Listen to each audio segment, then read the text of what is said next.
come in close here to the dune so you can try and see what I'm talking about when I say the wind is absolutely howling. Look how the sand is moving over the top here. Right, hello everybody. Yeah, I'm sure everybody's wondering what it looks like on a spring high, and it doesn't look so good. You can see there's a bit of a flow coming in here, but it doesn't go too far. It basically finishes here.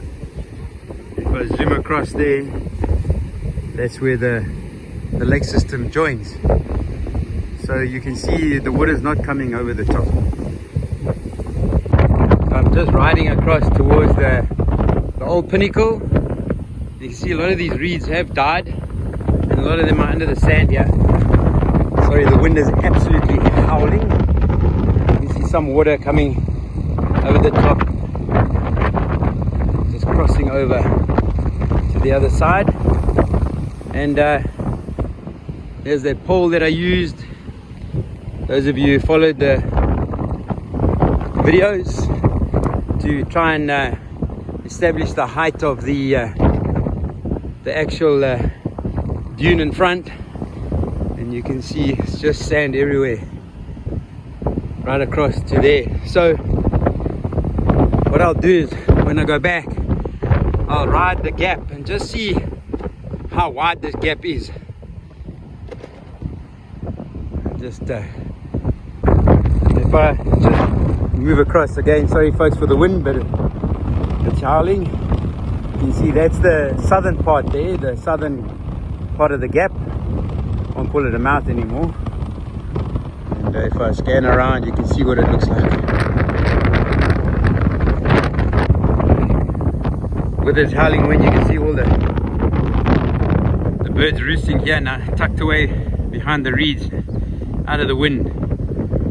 So when I cut across to measure the gap, obviously I'm not going to be using my phone, it'll just be a noise, and I'll get you on the other side. Okay, so I've now returned from the other side, and according to my measurements is roughly half a kilometer, in other words 500 meters. That's extremely wide. If we could get this mouth functioning properly, and this ocean now and this spring high was washing into the lake system, man oh man, it would be amazing. But whilst I was away, things changed from the first video. You can see here my tracks where I went across, and it was bone dry, and now you can see there has been a wave that's moved over the top, and has now entered the system over here. And unfortunately it's not enough water to make any difference on the water levels in the system and help it push it back. Yeah, and also the energy of the surface dropped compared to the video that I showed where the waves were pushing in over the top. It's only like 150 I think it is today, whereas that day it was 9,000.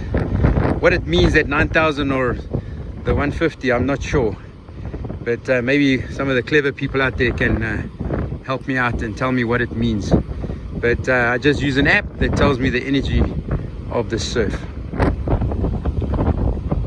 Well folks, that's high tide on Springs. Hope you enjoyed the video. Until the next one, be safe everybody.